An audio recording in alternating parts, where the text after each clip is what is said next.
أعوذ بالله من الشيطان الرجيم. بسم الله الرحمن الرحيم.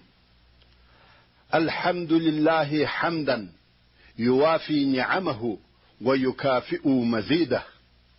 يا ربنا لك الحمد كما ينبغي لجلال وجهك وعظيم سلطانك، والصلاة والسلام على سيدنا محمد وعلى آله وأصحابه أجمعين، وأسأل الله أن يهدينا سواء صراطه المستقيم.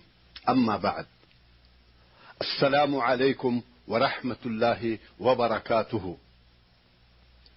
ده قصص الأنبياء عليهم السلام ده سلسلة أولا فتح ورونو أو خندو ده هو فرضيات څخه چې الله جل جلاله پر موږ او تاسې فرض کړي او لازم کړي دي. یو مهم فرض د جن پیژندګلوي ده. هغه جن چې په هغه سره پوهېدل او بیا یې عملي کول د جنت د داخلېدلو سبب ګرځي. خو د جن څخه بې خبري او د جن څخه مخ اړول یا د جن ضایع کول د جهنم د اور د داخلېدلو سبب ګرځي. نو د دې لپاره چې ویښ مسلمانانو او د عقل خاوندانو لره د دوی دین حق او صحیح ثابت سي، د اولو او تیرسو انبیاء علیهم السلام او د هغو د امتو کیسې او حالات ښکاره او واضحه مثالونه دي. موږ باید د تاریخ حالاتو ته پوره متوجه سو او وګورو. کم چا چې د الله جل جلاله اطاعت او عبادت کړی دی، الله جل جلاله څه ورسره کړي دي، او کم چا چې د الله جل جلاله نافرمانی کړې ده، د هغو سره څه سوي دي. که څوک د تیرسو انبیاء علیهم السلام او د هغو د امتو په هغو حالاتو چې الله جل جلاله په قرآن مجید کې او رسول الله صلی الله علیه و آله وسلم په مطهره احادیثو کې او علماء کرامو په کتابو کې بیان کړي دي، ځان خبر نکړي او عبرت په وانه نخلي، هغو لره داسې حیله او بهانه نه پاتې کیږي چې ووایي الهي زه نه وم خبر. نو پر هر مسلمان دا لازمه ده چې د اسلامي تاریخ په ښو او بدو او د هغو په نتیجه ځان خبر کړي چې دغه تاریخ د بشر د شروع څخه د انبیاء علیهم السلام او د هغو د امتو حالات دي. ځینې سلف صالح وایي د تاریخ کیسې د الله جل جلاله لشکر دی، ځکه د اسلام مخالفین او معاندین هم له دغو تاریخي واقعي او پیښو شوو حالاتو څخه نه انکار کولای شي او نه یې ردولای شي. ابن القیم رحمه الله د انبیاء علیهم السلام د کیسو ارزښت په خپل هغه وینا سره ښکاره کوي او بیانوي چې وایي: پوسه چې انبیاء علیهم السلام ته ضرورت او احتیاج تر هغه احتیاج زیات دی چې بدن یې روح ته لري یا یې سترګې روښنایي ته لري، ځکه په انبیاء علیهم السلام سره الله جل جلاله پیژندل کیږي. نو تر کومه وخت چې الله جل جلاله موږ نه پیژندلی، نه روح نه سترګې او نه روښنایي کم اعتبار لري، او الله جل جلاله بیله د انبیاء علیهم السلام د لارې په بله طریقه سره نه پیژندل کیږي. نو په مځکه کې د انبیاء علیهم السلام درجه دغه ده چې بیله دوی الله جل جلاله نسو پیژندلی، او د الله جل جلاله پیژندګلوي زموږ د وجود سر دی. که څوک الله جل جلاله نه پیژني، هغه انسان مړی دی چې د ژوندیو انسانانو په منځ کې اوسیږي. همدارنګه قصص الانبیاء علیهم السلام داسې یو واقعي حقیقت دی چې زموږ په ژوند کې هره ورځ تکراریږي. د دوی د ژوند پیښې داسې پیښې دي چې زموږ د ژوندانه د پیښو سره بالکل مشابه او یو شی دي. زموږ د ژوند د واقعاتو او د انبیاء علیهم السلام د ژوند د واقعاتو په منځ کې نور فرق او توپیر نشته، بیله دې چې انسانان یې بدلیږي یا په انسانانو کې فرق او توپیر دی. مثلا د یعقوب علیه السلام او یوسف علیه السلام جلا کېدل، یا د یوسف علیه السلام او د زلیخا کیسه په هر زمانه او هر ځای کې پیښیږي، خو فقط انسانان یې تغییر کوي. یا د ایوب علیه السلام د ناروغۍ په مقابل کې د صبر. دغه رنګه نور واقعات داسې حادثې دي لکه زموږ د نن ورځې د ژوندانه پیښې چې په زرهاوو کلونه پخوا واقع شوي دي. نو هوښیاران هغه کسان دي چې د پخوانیو څخه زده کړه او تعلیم حاصل کړي، د هغوی له ژونده په خپل اوسني او راتلونکي ژوند کې ګټه واخلي او تجربې حاصلې کړي. اوس به د انبیاء علیهم السلام د کیسو ارزښت او اهمیت د الله جل جلاله د کلام قرآن مجید په واسطه درته بیان کړل شي چې الله جل جلاله هم دغه کیسو لره اهمیت او اعتبار ورکړی دی. الله جل جلاله په سورة یوسف کې فرمایي، یعنی موږ د کیسو هغه ډیره ښه کیسه د دغه قرآن د وحی په واسطه تا ته بیانوو، او بېشکه چې ته د مخه تر نزول د دغه قرآن مجید د بېخبرانو څخه وې، یعنی په دغه کیسه نه وې خبر. همدارنګه الله جل جلاله په سورة الکهف کې فرمایي، نحن نقص عليك نبأهم بالحق، یعنی موږ د اصحاب کهف حال او خبر تاته په حق او رښتیا سره بیانوو. همدارنګه الله جل جلاله خپل رسول صلی الله علیه و آله وسلم امر کوي چې کفارو ته دغه د انبیاء علیهم السلام کیسې او حالات بیان کړه، شاید دوی په هغو کې فکر وکړي. او په سورة الاعراف کې فرمایي، فاقصص القصص لعلهم يتفکرون، یعنی بیان کړه کیسې شاید چې دوی په هغه کې فکر وکړي. دغه تلاوت شوي آیاتونه د کیسو اهمیت او تاثیر ته اشاره کوي. د کیسو بیانول قرآنی او ربانی منهج او طریقه ده چې د رسول الله صلی الله علیه و آله وسلم زړه په دغه کیسو سره ثابت او مطمئن سي، او تر هغه وروسته د مسلمانانو زړونه ثابت او مطمئن سي، او شاید چې د هر وخت مسلمانان په دغه کیسو کې فکر وکړي او د خپل ژوند د پیچلو مسائلو دپاره عبرت په حاصل کړي. الله جل جلاله په خپل کتاب قرآن کریم کې د انبیاء علیهم السلام ډیرې کیسې بیان کړي او ذکر کړي دي چې ځینې یې په تفصیل سره دي او ځینې یې په کوتاه او مختصر ډول سره بیان شوي دي.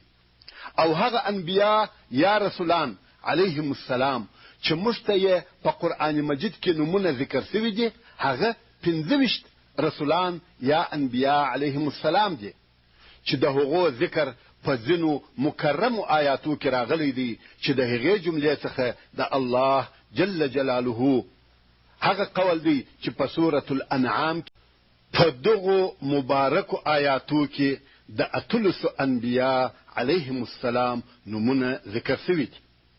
او بیا الله جل جلاله هغه سبب بیانوي چې موږ ولې د انبیاء علیهم السلام کیسې په دغه تفصیلي شکل سره په قرآن مجید کې بیان کړي دي.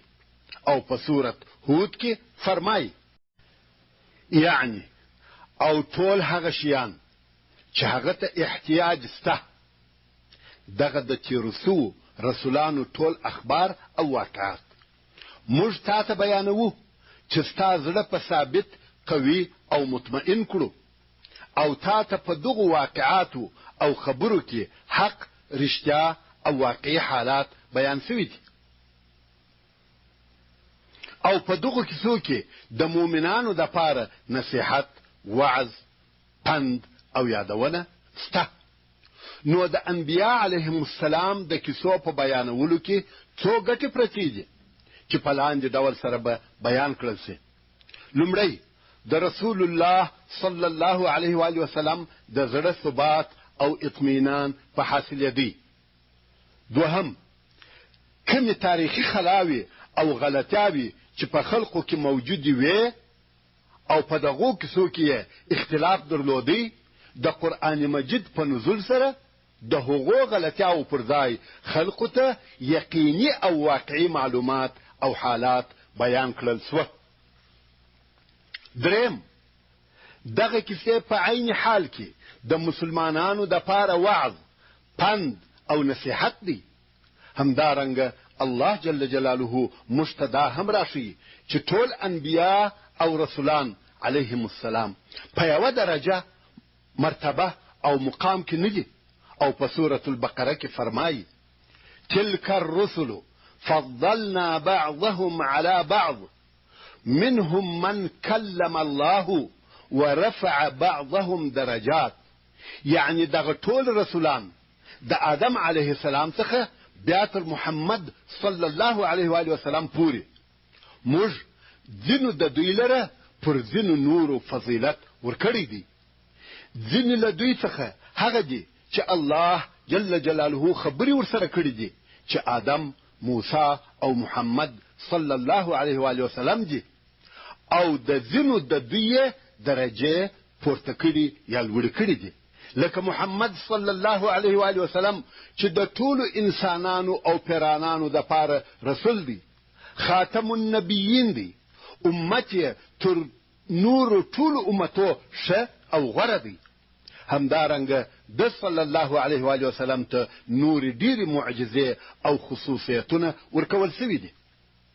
همدارنګه د انبیا علیهم السلام هغه کیسې چې په قرآن مجید کې بیان سوي دي د هغه چا دپاره چې عقل لري او فکر پکښې وکړي عبرت، نصیحت او لارښوونه دي. الله جل جلاله په سورة یوسف کې فرمایي: یعنی خامخا د انبیا علیهم السلام په کیسو کې د خالصو عقلو د خاوندانو دپاره پند او نصیحت سته. نه دی دغه قرآن داسې خبره چې له ځانه ویل سوې او جوړه سوې وي، بلکې دغه قرآن تصدیق کوونکی او موافق د هغو کتابو دی چې د مخه نازل کړه سوي دي. او دغه قرآن د هر هغه شي تفصیل دی چې هغه لره په دین کې ضرورت وي، او د هغه قوم د پاره هدایت او رحمت دی چې ایمان یې پر الله جل جلاله او رسول الله صلی الله علیه و وسلم راوړی وي. لکه څرنګه چې مخکې مو وویل، ابن القیم رحمه الله د انبیا علیهم السلام د کیسو د اهمیت په باره کې وایي: هغه ضرورت او احتیاج چې بشریت یا انسانان یا انبیا علیهم السلام ته لري، تر هغه ضرورت او احتیاج ډیر او اشد دی چې جسد یې روح ته لري یا یې سترګې روښنایي ته لري. ځکه د انبیا علیهم السلام په واسطه سره الله جل جلاله پیژندل کیږي، او بېله معرفت د الله جل جلاله نه روح اعتبار لري، نه سترګې او نه روښنایي. او د الله جل جلاله معرفت ته بېله وجوده د انبیا علیهم السلام بله لار نسته. نو ورونو، د انبیا علیهم السلام مقام او درجه په مځکه کې دغه ده چې بېله دوی الله جل جلاله نه پیژندل کیږي. حال دا چې د الله جل جلاله معرفت او پیژندل د کون او کائناتو د وجود سر او راز دی. نو کم څوک چې الله جل جلاله نه پیژني، هغه د ژوندیو انسانانو په منځ کې مړ یا مړی دی. واقعا هم څومره چې نتیجې ته ضرورت زیاتیږي، په هغه اندازه سره سبب ته ضرورت زیاتیږي. نو نتیجه د الله جل جلاله معرفت او پیژندنه ده، او سبب یې انبیا علیهم السلام دي. نو اوس د قصص الانبیا علیهم السلام په اهمیت پوه سوې. انبیا علیهم السلام د هدایت او لارښوونې ستوري دي، دوی رهنمایان دي، دوی امامان دي، باید په دوی پسې اقتدا وسي. الله جل جلاله خپل رسول صلی الله علیه و آله وسلم امر کوي چې د هغو پر لار رهیسه او متابعت یې وکړه، په سورة الانعام کې فرمایي اولئک الذین هدى الله فبهداه مقتده. یعنی دغه انبیاء علیهم السلام هغه کسان دي چې الله جل جلاله هدایت ورته کړی دی، نو د دوی پر لار او طریقه اقتدا وکړه، د هغو پر لار ده، په توحید او صبر کې د هغو متابعت کوه. د انسانانو د پیدا کېدلو د شروع څخه پرله پسې انبیاء او رسولان علیهم السلام را لېږل سوي دي.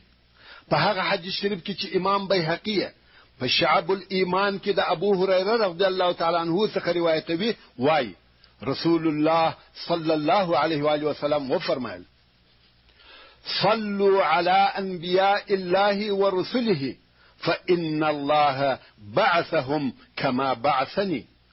یعنی د الله جل جلاله پر انبیاء او رسولانو درود وایاست، بشکه چې الله جل جلاله دوی داسې را لېږلي دي لکه زه چې را لېږلی یم.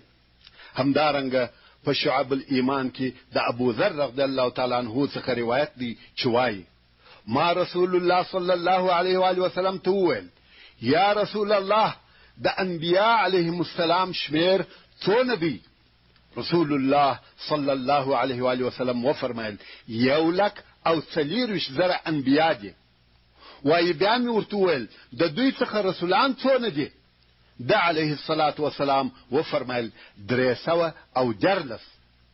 همدارنګه په هغه حدیث شریف کې چې امام احمد یې د ابو ذر رضی الله تعالی عنه څخه روایتوي، وایي ما ورسول الله صلی الله علیه و آله وسلم ته وویل: یا رسول الله، د انبیاء علیهم السلام شمیر څو ته رسیږي؟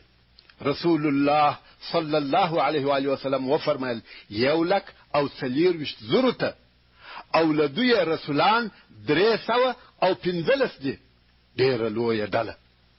نو د انبیاء علیهم السلام شمیر دونه زیات دی، کله چې به په بني اسرائیلو کې یو نبی رحلت وکړي، په عوض کې به بل نبی راولېږل سو، چې د هغه وختو هیڅ عصر او زمانه له نبي څخه نه خالي کېدل، او کله کله به په یو وخت او یو ښار کې 3 یا 4 انبیاء علیهم السلام موجود و، چې الله جل جلاله به د بشر د نجات لپاره را لېږل.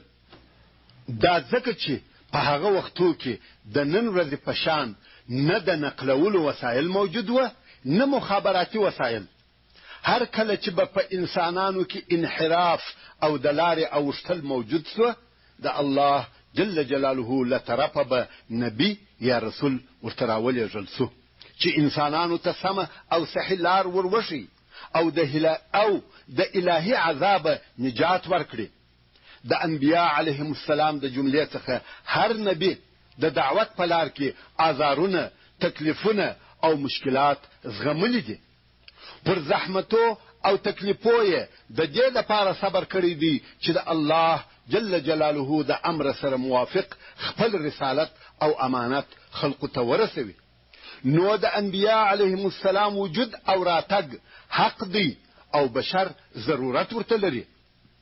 الله جل جلاله هیڅ کله انسانان بیرونکي او لارښوونکي نه دي پرېښي، چې بیا د قیامت په ورځ هیڅ چاته دا دلیل نه وي پاته چې ووایي الهي موږ ستا د دین څخه غافله او بېخبره وو او حق لار نه وه را معلومه.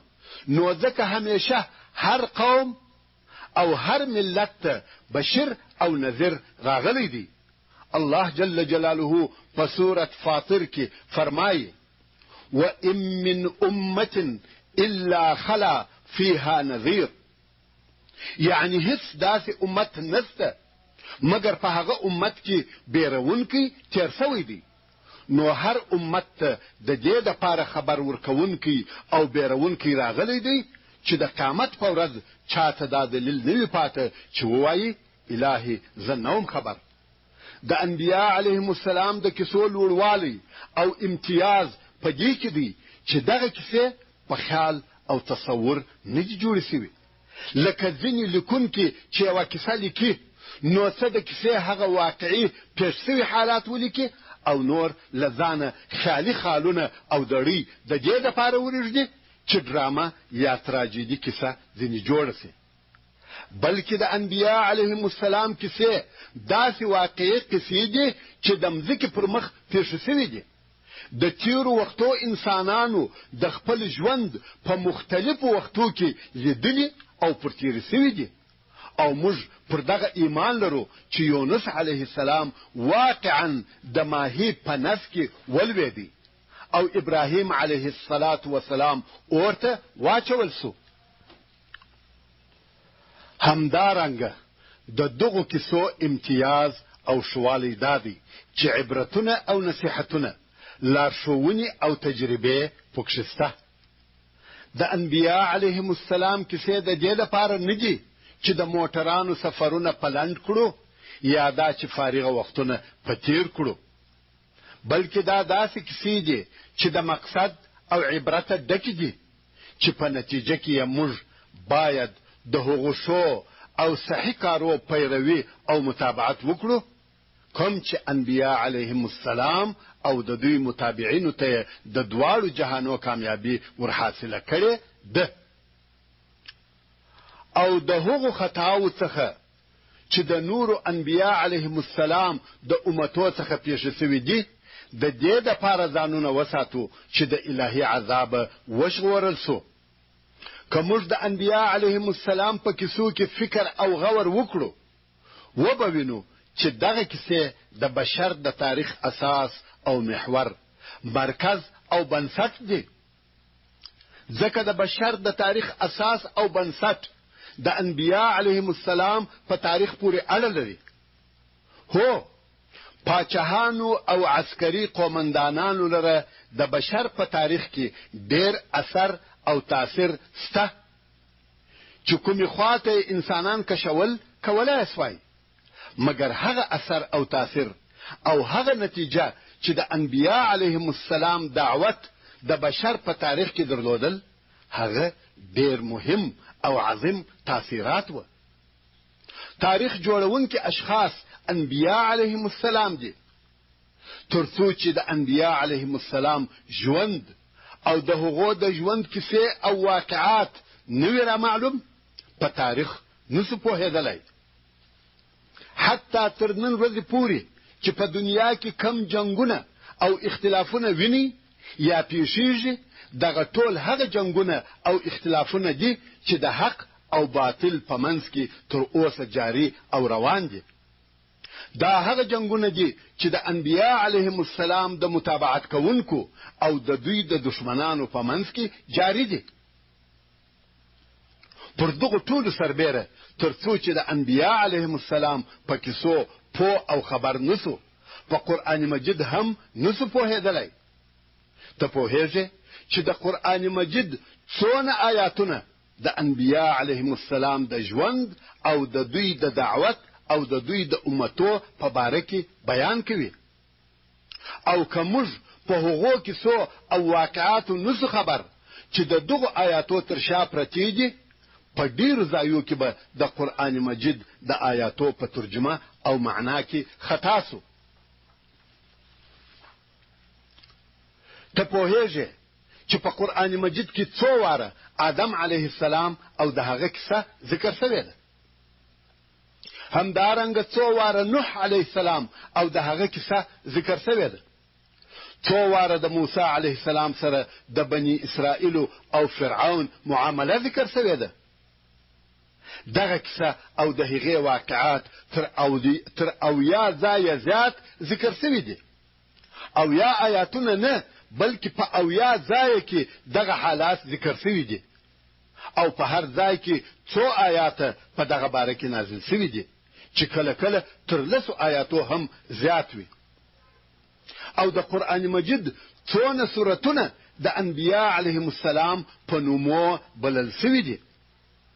نو هغه څوک چې د انبیا علیهم السلام په کیسو او حالاتو نوی خبر، د قرآن مجید ډېره حصه ځینې پاته ده او نه په پوهېږي.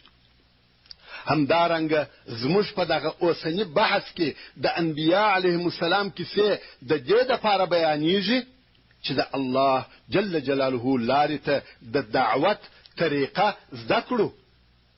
موږ غواړو چې د الله جل جلاله لارې ته داعیان او بلونکي سو، خلق په ښو کارو سره امر کړو او له بدیو یې منع کړو. نو د دې دپاره چې امر بالمعروف او نهي عن المنکر مو پر صحیح او سالمه طریقه وي، نو خامخا باید استادان او معلمان ولرو چې په هغو پسې اقتدا وکړو او د هغو پر طریقه ولاړ سو. او زموږ دپاره لوی معلم او عظیم لارښوونکی رسول الله صلی الله علیه و آله وسلم دی. الله جل جلاله په سورة الاحزاب کې فرمایي: لقد كان لكم في رسول الله أسوة حسنة لمن كان يرجو الله واليوم الآخر وذكر الله كثيرا. يعني اي مؤمنانو خامخا تاسو لره د رسول الله صلی الله علیه و آله وسلم په اقوالو، افعالو او احوالو کې ښه او غوره اقتدا ده چې د پر لار ولاړ سي، د علیه الصلاة والسلام د طریقې متابعت وکړي. دا د هغه چا دپاره چې د الله جل جلاله څخه بیریږي، د رضا او لقاء امید لري او د آخرت د ورځې د ثواب او نعمتو امید لري او الله جل جلاله ډیر یادوي. خو پس له رسول الله صلی الله علیه و آله وسلم څخه زموږ دپاره لوی مثال او ښه لارښوونکي انبیا او رسولان علیهم السلام دي. هو زموږ دپاره اصحاب کرام او نور صالح خلق هم لارښوونکي او معلمان دي، خو هغوی تر انبیا او رسولانو علیهم الصلاة والسلام وروسته دي. د اصحاب کرامو درجه چې هر څونه لوړه هم سي، د انبیا علیهم السلام درجې ته نسي رسېدلی. لکه څرنګه چې اولیاء الله هر څومره په درجه کې لوړ سي، خو د اصحاب کرامو درجې ته نسي رسېدلی. د انبیا علیهم السلام کیسې په قرآن مجید او د احادیثو په کتابو کې راته بیان سوي دي. همدارنګه د اسلامي تاریخ په کتابو کې دغه کیسې ذکر سوي دي. خو د تاریخ په کتابو کې ښکاره او معتبره کتاب هغه قصص الانبیاء دي چې ابن کثیر رحمه الله لیکلی دي. دغه رنګه دغه کیسې د امام طبري په کتاب، د ابن الاثیر په تاریخ، په بدایه او نهایه او نورو او پخوانیو کتابو کې راغلي دي چې دغه ذکر شوي کتابونه زموږ د دغه بحث د لیکلو دپاره مأخذونه او مراجع بلل کیږي، او دغه لیکنه د دغه ذکر شوي کتابو څخه راایستل شوې ده. خو یو شی چې د یادونې وړ دی هغه دا چې د دغه بحث په لیکلو کې پوره دقت او خاصه څېړنه شوې ده. کم ضعیفه احادیث او اسرائیلیات چې په نورو کتابو کې ذکر شوي دي هغه نه دي رانقل شوي، فقط پر صحیح احادیثو او د هغو لویو او مشهورو مفسرینو پر هغه تفسیر او واقعو اعتماد شوی دی چې د انبیا علیهم السلام د کیسو په آیاتو کې وړاندې کړي دي. خاصتا د عبد الله ابن عباس رضی الله تعالی عنه تفسیر، د ابن کثیر او ابن جریر رحمهم الله تفاسیر. نو دغه بحث ماخذونه او د اعتماد ځایونه دغه ذکر شوي کتابونه دي. سبحان ربك رب العزة عما يصفون وسلام على المرسلين والحمد لله رب العالمين. اوس به د بحث په اصلي مقصد شروع وکړو.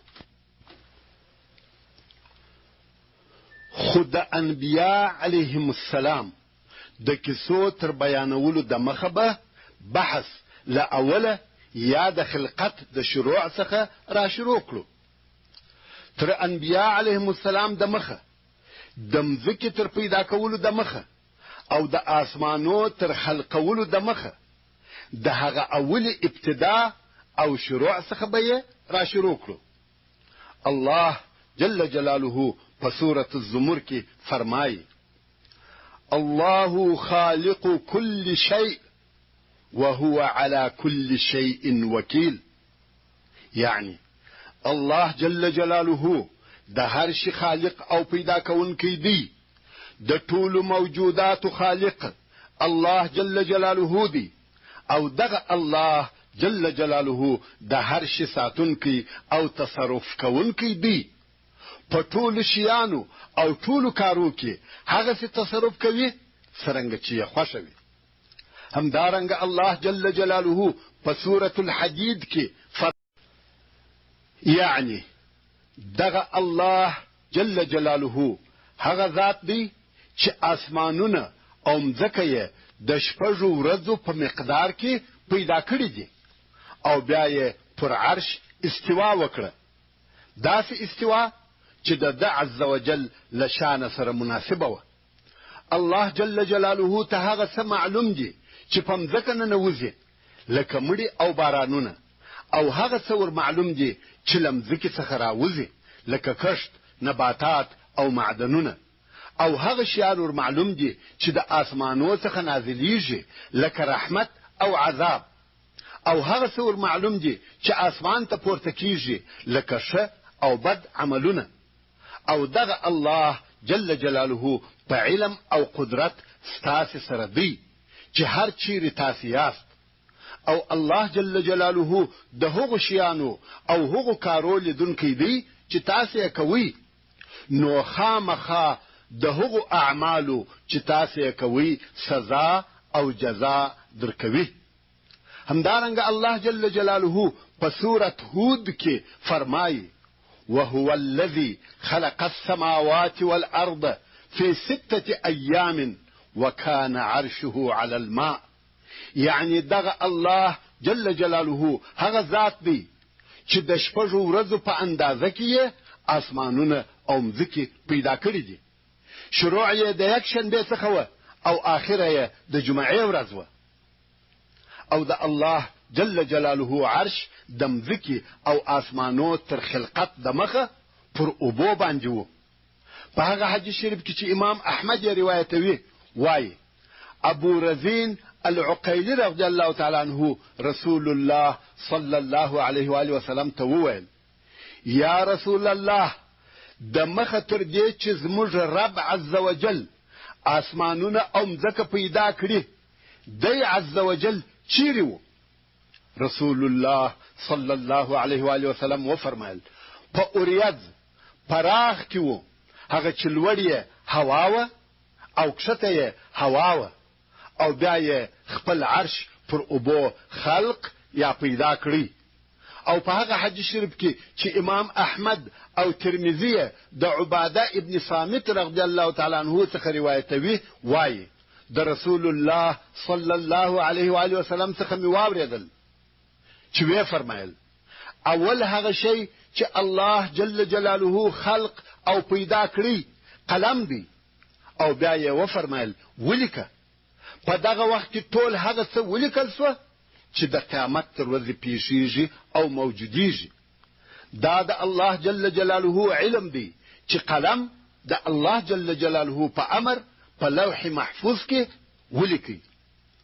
په هغه حدیث شریف کې چې امام مسلم یې د عبد الله ابن عمرو رضی الله تعالی عنه څخه روایتوي وایي: د رسول الله صلی الله علیه و آله وسلم څخه مې واورېدل چې وی فرمایل: الله جل جلاله د مخلوقاتو مقادر یا اندازې 50,000 کاله د مخه تر هغه ولیکلې چې مځکه او آسمانونه خلق یا پیدا کړي. او د الله جل جلاله عرش پر اوبو و. یعنی اول عرش پر اوبو موجود و، بیا قلم پیدا کړل سو چې مقادیر یې ولیکل، او بیا تر هغه وروسته آسمانونه او مځکه خلق سوه.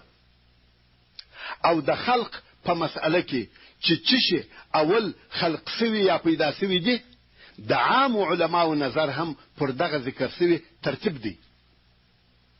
کله چې وویل سي چې الله جل جلاله اول قلم خلق کړی دی، یعنی د دې عالم د مخلوقاتو څخه اول مخلوق قلم دی.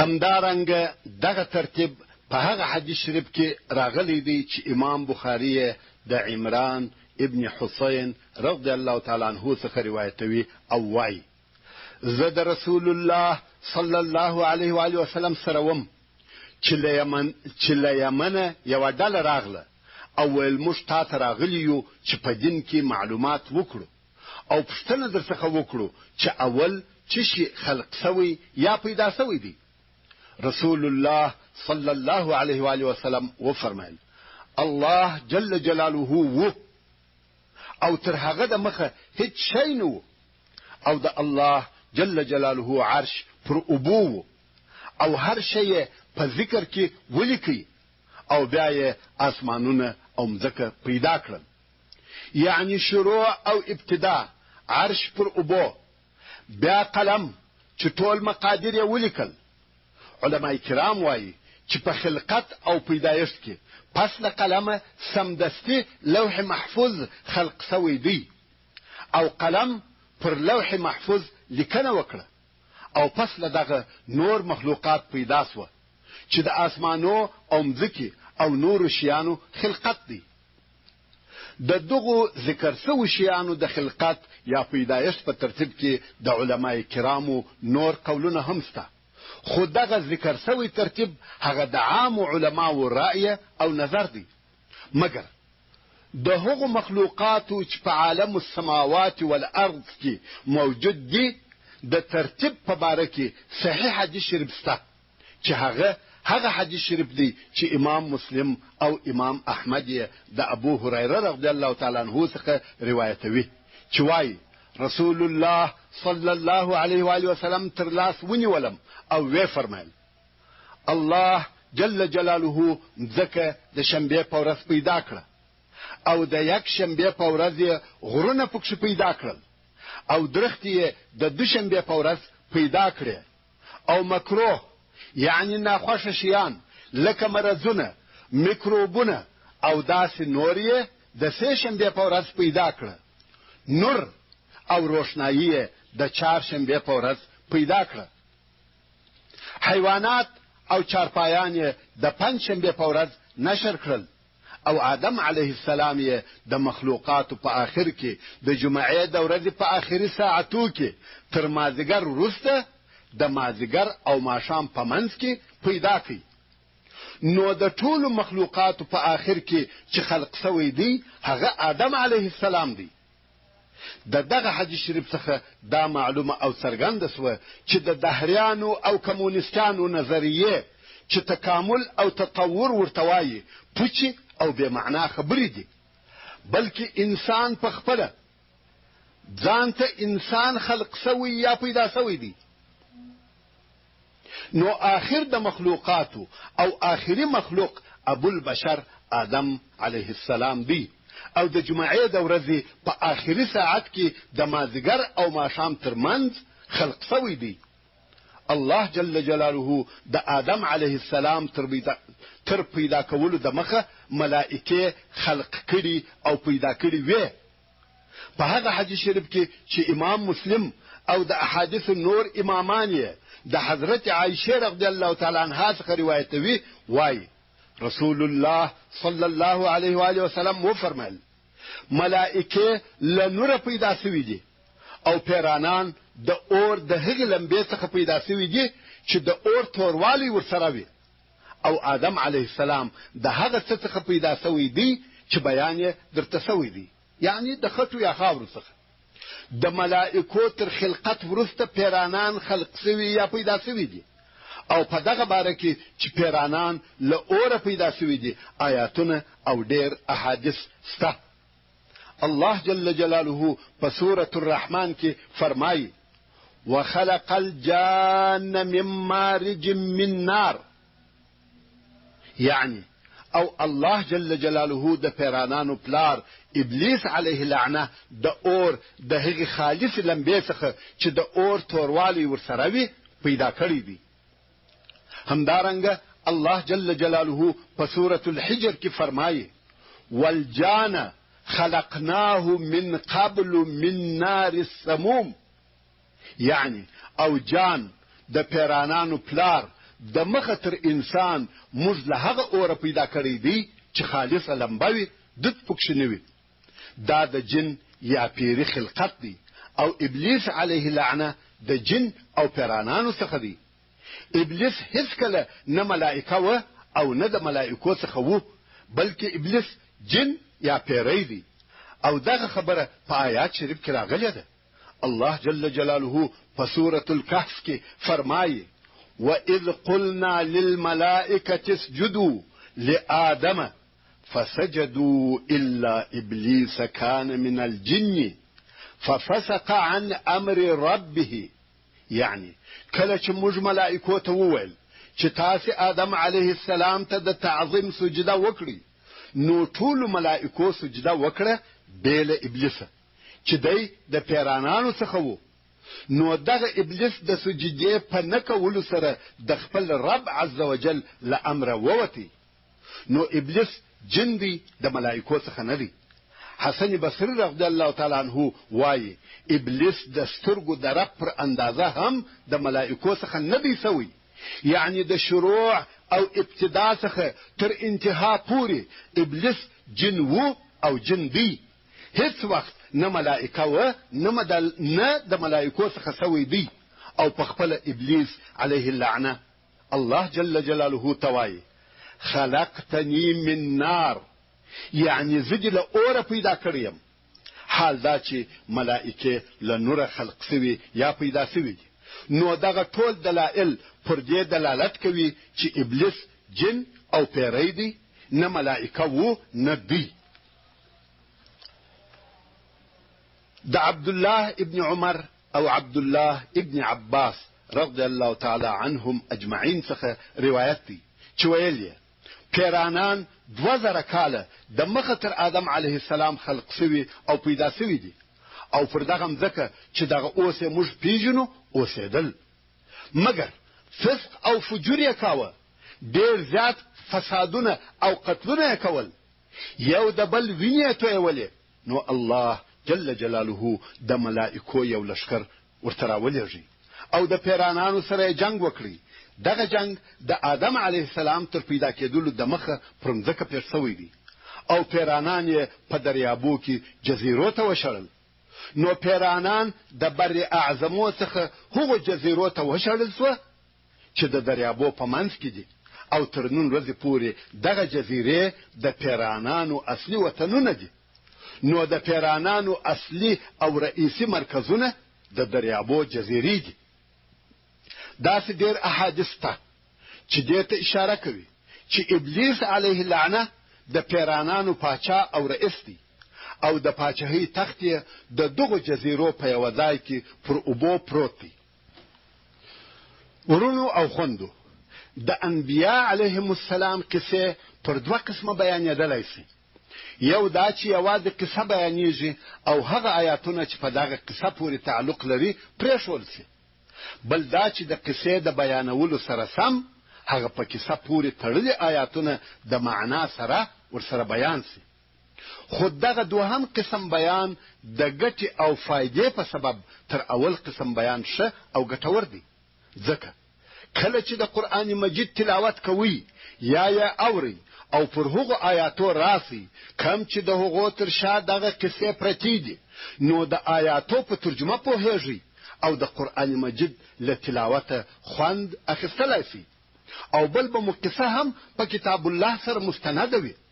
نو په دغه بحث کې د دغې ګټې او فایدې دپاره قصه او هغه آیاتونه چې په قصه پورې تعلق لري دواړه بیانېږي.